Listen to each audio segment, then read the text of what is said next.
بسم اللہ الرحمن الرحیم۔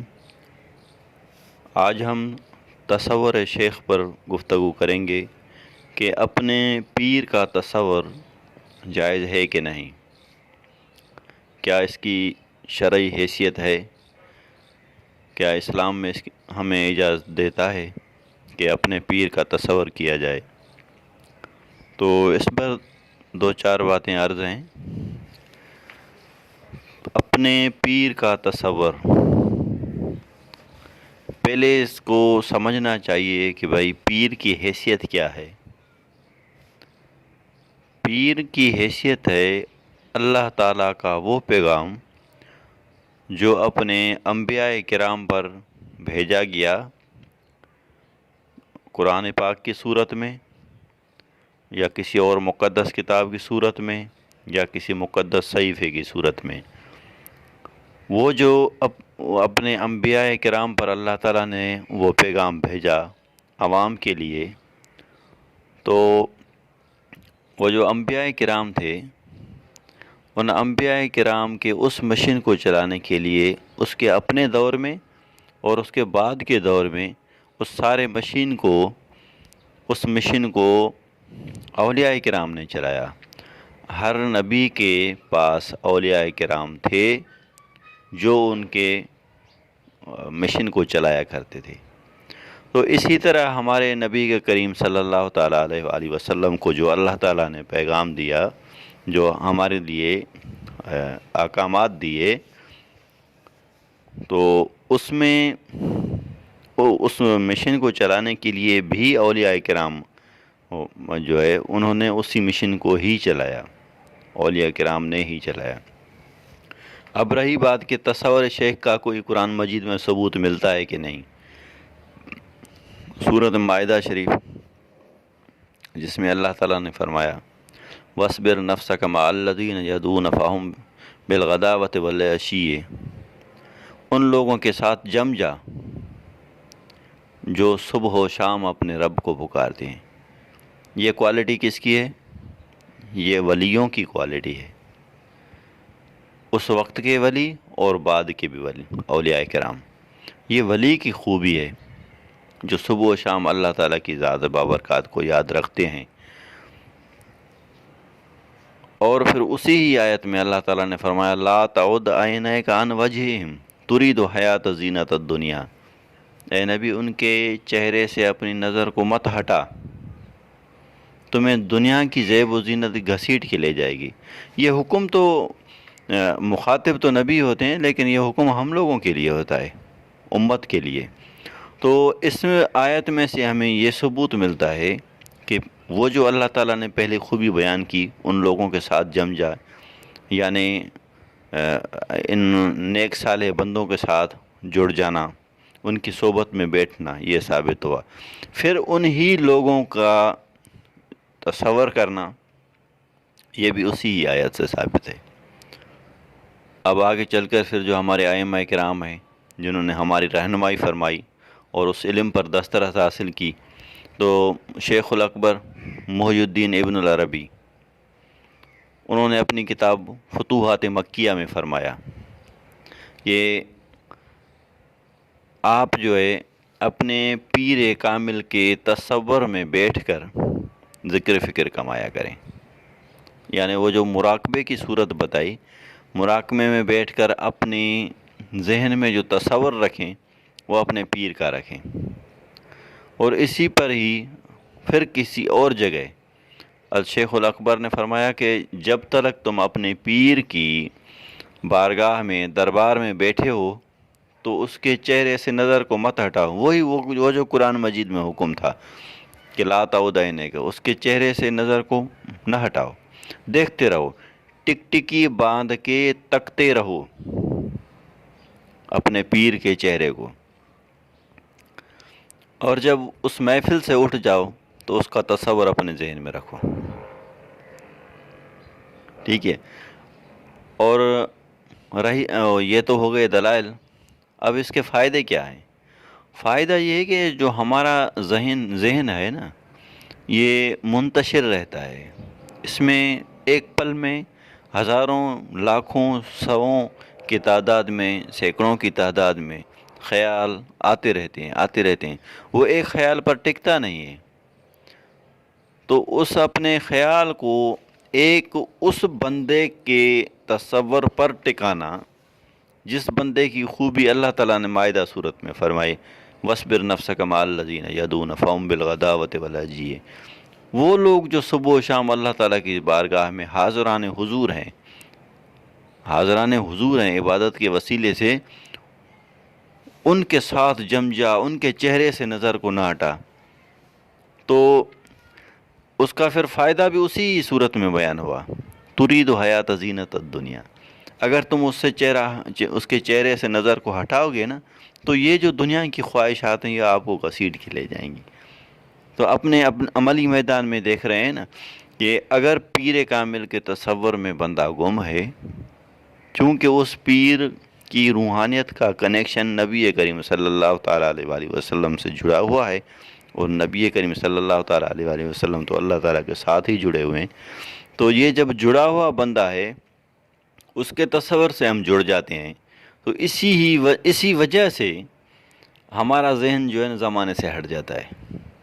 فرض کریں آپ کسی اور کا تصور کریں تو زمانے کی خواہشات سے، خیالات سے آپ کا ذہن نہیں ہٹے گا، یہ پیر کامل کے تصور سے ہی ہٹے گا، کیونکہ وہ جڑا ہوا ہے، وہ اس خوبی والا بندہ ہے جس کی خوبی اللہ تعالیٰ نے مائدہ صورت میں بیان فرمائی ہے۔ یہ ہو گئی دلیل کے حوالے سے بات۔ باقی دیکھیں کہ جس کے راستے پر، جس کو آپ استاد بنا رہے ہیں، راستہ تو نبی کریم صلی اللہ تعالیٰ علیہ وآلہ وسلم کی طرف سے عطا کیا ہوا ہے نا، تو جس کے تصور میں آپ جڑتے ہیں تو وہ آپ کو وہیں لے جائے گا جہاں وہ پہنچا ہوا ہے۔ اچھا، اور اگر اس بات کو چھوڑ دیں تو باقی عبادت کو اگر بغیر تصور کے کر رہے ہیں تو آپ دیکھیں گے اس میں خیال آتے جائیں گے۔ جب آپ کا خیال منتشر ہے، آپ کا خیال زمانے میں ہے اور عبادت اللہ تعالیٰ کی ہو رہی ہے، تو اس کا فائدہ بھی زمانے میں تو نہیں ہو رہا نا۔ باقی ثواب اپنی جگہ پہ رہے اور فرائض کی ادائیگی اپنی جگہ پہ، اس پر ہم گفتگو نہیں کرتے، وہ تو ہو گئی۔ بات یہ گئی کہ جب اللہ تعالیٰ نے اعلان فرمایا کہ ان الصلاۃ تنہی عن الفحشاء والمنکر، اس آیت کے متعلق حضرت امام جعفر صادق رضی اللہ تعالیٰ عنہ سے کسی نے سوال کیا کہ ہمیں کیسے پتہ چلا کہ ہماری نماز قبول ہو گئی؟ تو انہوں نے فرمایا کہ اللہ تعالیٰ کا اعلان ہے کہ ان الصلاۃ تنہی عن الفحشاء والمنکر، یہ نماز جو ہے انسان کو بے حیائی اور برائی سے بچاتی ہے۔ تو اگر پڑھنے والا بے حیائی برائی سے فطری طور پر بچا ہوا ہے تو وہ یقین جان لے کہ اس کی نماز اللہ کی بارگاہ میں قبول ہو چکی ہے۔ تو دیکھیں کہ کون سی نماز اللہ کی دربار میں قبول ہوئی اور اس کا فائدہ کیا تھا۔ تو جب ہم آج کل کے دور میں نماز میں محو بھی ہیں اور پورا کا پورا دھیان زمانے میں ہے، تو یہ تصور نہ ہونے کی نشانی ہے۔ اس نماز میں پیر کامل کا تصور نہیں کریں گے، ایک تصور کی بات کر رہا ہوں۔ اگر اس نماز میں تصور ہوگا نا تو آپ کی نماز آپ کو فائدہ ہی دے گی، ورنہ نماز تو پڑھنی ہے، اس کو چھوڑنا نہیں ہے، کیونکہ فرض ادا ہو جائے گا، پھر فرض ادا ہو جائے گا۔ لیکن وہ جو اللہ تعالیٰ کا اعلان ہے وہ اس صورت میں بجا آئے گا، ثابت ہوگا جس صورت میں آپ کی نماز میں تصور ہوگا۔ پر نماز میں تصور پیر کا تو نہیں ہوگا، کوئی اور ہی ہوگا، وہ تو جو سلسلے میں ان کو ہی سمجھایا جاتا ہے اور جو ہمارے اساتذہ کرام ہیں وہی سمجھاتے ہیں۔ تو تصور کے بغیر اگر کوئی بھی عبادت ہوتی ہے تو وہ رنگ نہیں لاتی کبھی بھی، یہ تصور ہی ہے جو رنگ لاتا ہے، یہ اس میں تبدیلی پیدا کرتا ہے۔ وہ بندہ مکمل طور پر جب تک کسی بھی کام کے لیے رجوع نہیں ہوگا نا تو وہ اس کے اندر نہیں آئے گا۔ جس طرح فلسفہ، تو فلسفے میں ایک قانون ہے کہ بھائی علم کس کو کہتے ہیں، تو علم کہتے ہیں کہ کسی شے پر ذہن کا غالب آ جانا۔ ان کی تفسیر میں پھر وہ جو مفسر ہیں وہ فرماتے ہیں کہ وہ جو ہم علم اس کو کہیں گے، یعنی جس چیز کے بارے میں آپ معلومات حاصل کرنا چاہتے ہیں نا، وہ چیز خود آپ سے تقاضا کرتی ہے کہ بھائی کم از کم جتنا میرا حق ہے اتنا تو دھیان دو۔ تو یہ جو بھی عبادت ہو رہی ہے نا، تو وہ بھی ہم سے یہی تقاضا کرتی ہے کہ بھائی پورا کا پورا دھیان دو۔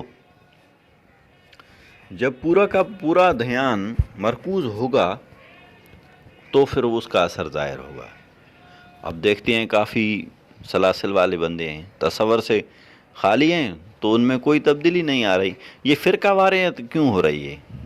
یہ فرقہ واریت بھی اس لیے ہو رہی ہے کہ وہ عمل پیرا نہیں ہے، اس لہجے میں اس ڈھنگ سے عبادت نہیں ہو رہی، اس کے اندر میں تبدیلی نہیں ہو رہی، تو وہ پھر باقی الفاظوں کا ذخیرہ اکٹھے کرتے کرتے اس کی گہرائی میں چلے جا رہے ہیں۔ جس طرح شاہ عبداللطیف بھٹائی، ان کے اشعار میں ہماری رہنمائی ہے، لیکن یہ جو پروفیسر حضرات ہیں ان کے الفاظ میں گم ہو گئے ہیں، اتنے گم ہوئے ہیں کہ وہ اصل مقصد سے ہٹ گئے ہیں۔ تو وہ جو تصور شیخ ہے، وہ تصور شیخ سے اگر عبادت کی جاتی ہے نا تو اس کی زندگی تبدیل ہو جاتی ہے۔ بدبختی ہمارے اندر یہ ہے کہ ہمارے ہاں ایسے نئے شرک والے بندے پیدا ہو گئے ہیں جو شرک لگا کے بندے کو شرکا ہی دیا ہے، انہوں نے ڈرا ہی دیا ہے۔ لوگ شرک رہے ہیں، ڈر رہے ہیں کہ بھائی کہیں میں مشرک نہ بن جاؤں۔ تو ایسے خوف ہمیں دلا کر ہمیں اصل عبادت کرنے سے انہوں نے ہٹا دیا ہے، اصل طریقے سے عبادت کرنے سے۔ تصور شیخ سے بندہ خالص عبادت کرتا ہے، تصور شیخ سے خالص مراقبہ کر سکتا ہے، اور یہ مراقبہ انسان کو روح کے وسیلے سے اللہ تعالیٰ کی ذات بابرکات سے جوڑتا ہے۔ تو شیطان کب چاہے گا کہ بھائی آپ جو ہے اس سے جڑ جائیں۔ اب رہی بات یہ کہ بھائی تصور کیسے کیا جائے، تو وہ جو آپ لوگوں کو اذکار ملے ہوئے ہیں اپنے پیر سے، ان اذکار کو اسی طرح ہی دہرائیں، ٹھیک ہے۔ باقی رہ گیا ذہن کا خیال، شعور کا خیال، وہ ایک نقطے پر ہونا چاہیے۔ وہ نقطہ ہے پیر کامل کا تصور، اس کی صورت پر رکھیں اپنے ذہن کو مکمل، پورا کا پورا دھیان اس کے چہرے پر رکھیں۔ باقی آپ جو ہے وہ اوراد کو آپ ورجائیں، تو انشاءاللہ آپ کو بہت فائدہ ہوگا، بہت فائدہ ہوگا، کیونکہ ہم نے یہ مشاہدے کیے ہوئے ہیں۔ باقی اس کی وضاحت کرتے ہوئے ایک انڈیا کے بزرگ تھے، مجھے بڑا ان کا پیارا لفظ لگا، تو انہوں نے فرمایا کہ بھائی تصور کس کو کہتے ہیں؟ یہ اس پر بات ہو رہی ہے کہ بھائی تصور نہیں ہو رہا اس کے لیے، تو اس بزرگ نے فرمایا کہ تصور اس طرح ہے کہ آپ کسی بھی چیز کو، کون سی بھی چیز ہو، اس کو پیار سے بیٹھ کے جب دیکھو گے نا تو آپ کو تصور بیٹھ جائے گا۔ ہم لوگ اس کو پیار سے، دھیان سے، توجہ سے، ریلیکس ہو کر اس کو نہیں پکڑتے، اسی لیے جو ہے وہ فائدہ نہیں دیتی۔ تو تصور کرنے کے لیے یہ ہے کہ آپ ریلیکس ہو کر بیٹھیں، ذہن کا شعور کا جو بہاؤ ہے پورا کا پورا اپنے پیر کامل کے چہرے پر ڈال دیں، بیٹھے رہیں آرام سے، ذکر فکر کو اسی انداز میں چلاتے رہیں۔ تھوڑے ہی دنوں کے بعد اس کا اثر ظاہر ہونا شروع ہوگا اور آپ تبدیلی محسوس کریں گے۔ 3 دن کے بعد یہ پھر آسانی ہوتی ہے، ہفتے کے بعد یہ پکڑ میں آ جاتا ہے، 15 دن پریکٹس کے بعد یہ پھر آسان ہو جاتا ہے، آپ کر لیتے ہیں آرام سے، اور آپ اپنے اندر جو ہے ٹھہراؤ محسوس کریں گے۔ تصور کرنے سے ٹھہراؤ محسوس کریں گے۔ یہ ہم نے تجربے کیے ہوئے ہیں، پریشان لوگوں کو بھی دیکھا ہوا ہے۔ اور رئیس امروئی صاحب نے اپنے دور میں ایک کتاب لکھی تھی، تو اس کتاب میں انہوں نے بڑی پیار سے، بڑی گہرائی سے بات کی ہوئی ہے۔ وہ کہتے ہیں کہ دنیا کے جو بڑے ادارے ہیں، بڑی یونیورسٹیز، انہوں نے نام لکھے ہوئے ہیں، ان یونیورسٹیز کے جو پروفیسرز تھے انہوں نے آدھے شاگردوں آدھے مریضوں کو دوائی پر لگایا اور آدھے مریضوں کو تصور پر لگایا۔ 15 دن کے بعد دوائی والوں کو فائدہ جو ہے 40% ہوا، اور جو تصور پر آئے تھے ان کو 80% ہوا۔ تو پھر انہوں نے یہ محسوس کیا کہ یہ زیادہ فائدہ مند ہے۔ تو تصور کرنے سے وہ جو ان کے اندر انزائٹی ہوتی ہے، وہ اسٹریس ہوتی ہے، اور کیا کہتے ہیں کہ انتشار ہوتا ہے ذہن کے اندر خیالات کا، اسی وجہ سے وہ جو ہمارے دماغ کی رگیں ہیں نا وہ ویک ہو جاتی ہیں، دماغ کی نسیں ویک ہو جاتی ہیں۔ وہ لوڈ، انسان کا جو دماغ ہے وہ لوڈ برداشت نہیں کرتا کبھی بھی، اس پر لوڈ ڈالیں وہ کریک کر دے، کریک ہو جائیں گے آپ۔